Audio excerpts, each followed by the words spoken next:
Good morning students.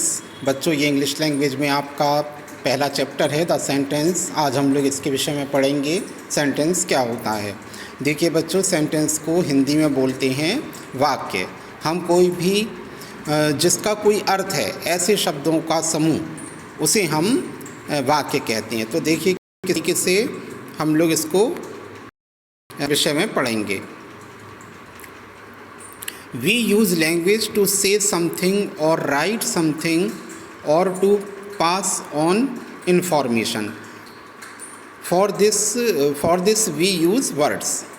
जब हम अपनी भाषा से कुछ भी लिखते हैं या अपने कोई भी इंफॉर्मेशन दूसरे को देते हैं, तो इस तरीके का तो हम इसके लिए शब्दों का इस्तेमाल करते हैं, शब्दों को, वर्ड्स को यूज़ करते हैं। We arrange the group of words in a proper order. हम जो ग्रुप्स, वर्ड्स का जो ग्रुप होता है उसको हम एक प्रॉपर ऑर्डर में उसको बोलते हैं। इन सेंसिबल एंड मीनिंगफुल, जिसका कोई अर्थ होता है। Way so that it communicates our thoughts, ideas and information in a correct way. तो उसके लिए हम लोग क्या करते हैं, जो भी हम अपने भाषा से किसी दूसरे को कुछ कहते हैं तो हम पूरा एक सेंटेंस में वो बात करते हैं जिसका कि कोई अर्थ निकलता है। तो इसी को हम लोग क्या कहते हैं, ये वाक्य होता है जिसका कि कोई मीनिंगफुल अर्थ होता है।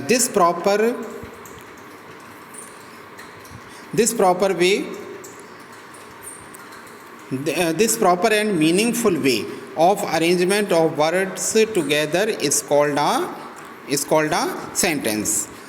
ये जो प्रॉपर और मीनिंगफुल जो तरीका है शब्दों का, जो एक साथ मिलकर कोई सेंटेंस बनाता है और उसका कोई अर्थ होता है, यही सेंटेंस कहलाता है। जैसे कि एग्जाम्पल देखिए इसमें, माई हेयर इज़ ब्लैक, मेरे बाल काले हैं।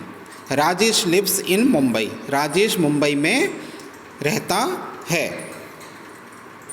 इट इज़ रेनिंग हैविली, बहुत तेज़ बारिश हो रही है। तो देखिए इनमें पूरा एक मीनिंगफुल सेंटेंस है। तो ये वाक्य कहलाते हैं, ये जो हैं ये सेंटेंस हैं। तो इसका बिल्कुल प्रॉपर वे में है ये और मीनिंगफुल है, इसलिए ये सेंटेंस कहलाती हैं। अब देखिए आप, a sentence begins with a capital letters and and with a full stop. जो सेंटेंस होता है वो हमेशा कैपिटल लेटर से, जो बड़ी ABCD होती है उससे शुरू होता है, उसके लेटर से, और जो ख़त्म होता है वो फुल स्टॉप पर ख़त्म होता है। ये दिया है फुल स्टॉप, इस पर ख़त्म होता है। अ क्वेश्चन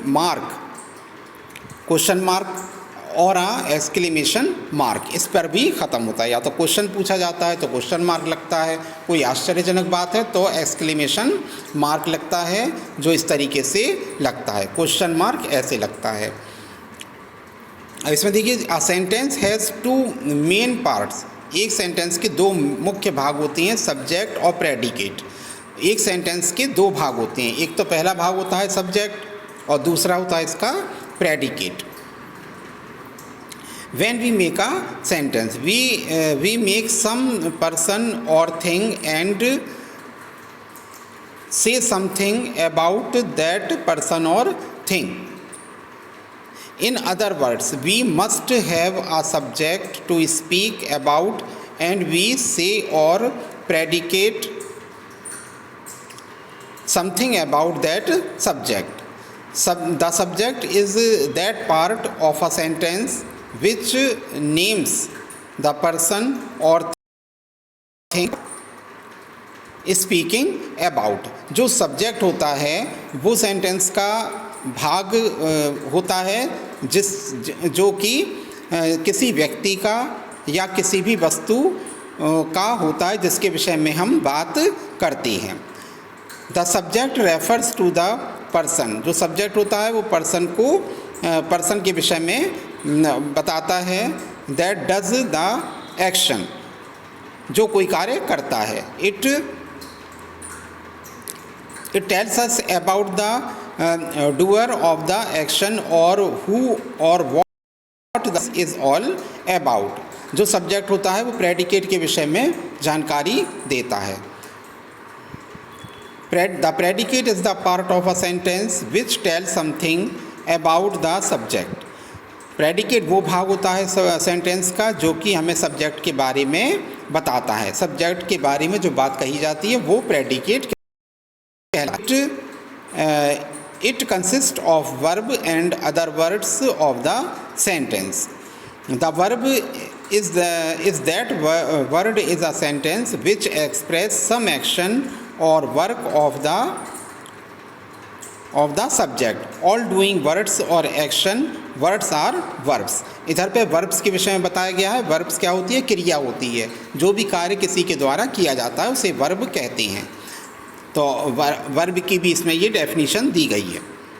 इसके बाद देखिए आप इसको सब्जेक्ट और प्रेडिकेट को हम लोग इस तरह से समझ सकते हैं कि देखिए जैसे ये है सब्जेक्ट एंड प्रेडिकेट। आप ये देख रहे हैं सबसे पहले grand mother is sleeping. Grand mother क्या है? ये सब्जेक्ट है, ठीक है। ये कोई भी व्यक्ति या नाउन प्रोनाउन हो सकता है। तो ग्रैंड मदर सो रही हैं, तो ग्रैंड मदर के विषय में बात करी जा रही है कि वह सो रही हैं, तो सो रही हैं ये जो है प्रेडिकेट है और ग्रैंड मदर सब्जेक्ट है। Nakul is learning to speak. Nakul बोलना सीख रहा है। Speak French. जो नकुल है वो फ्रेंच बोल रहा है, फ्रेंच बोलना सीख रहा है। Anand plays chess. Anand chess खेलते हैं। आनंद चेस खेलता है। The woodcutter sat on the bank of the tree. जो लकड़हारा है वो नदी के किनारे बैठ गया। Varun went to Chennai yesterday. Varun जो है वो कल चेन्नई गया। तो देखिए आप ये चीज़ है, जो नाउन प्रोनाउन है, जो नेम है, ये सब्जेक्ट हैं और बाकी जिसके विषय में जो कहा जा रहा है वो प्रेडिकेट कहलाता है। तो इस तरीके से ये सब्जेक्ट और प्रेडिकेट को आपको समझना है और बाकी इसके आगे का टाइप्स ऑफ सेंटेंसेस आपको अगले वीडियो में दिए जाएंगे।